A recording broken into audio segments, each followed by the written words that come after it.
There are three big mistakes I see financial advisors make in video consistently. The first one is okay.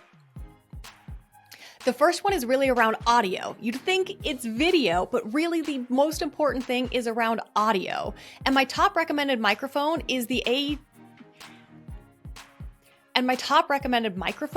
is a Samson Q2U USB microphone.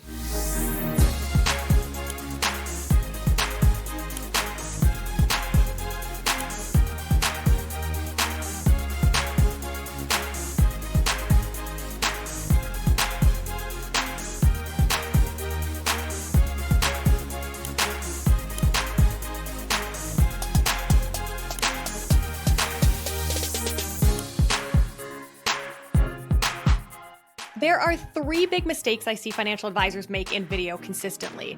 The first one is really around audio. You'd think it's video, but really the most important thing is around audio. And my top recommended microphone is a Samson Q2U USB microphone.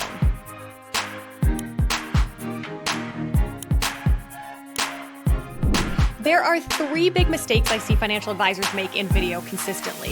The first one is really around audio. You'd think it's video, but really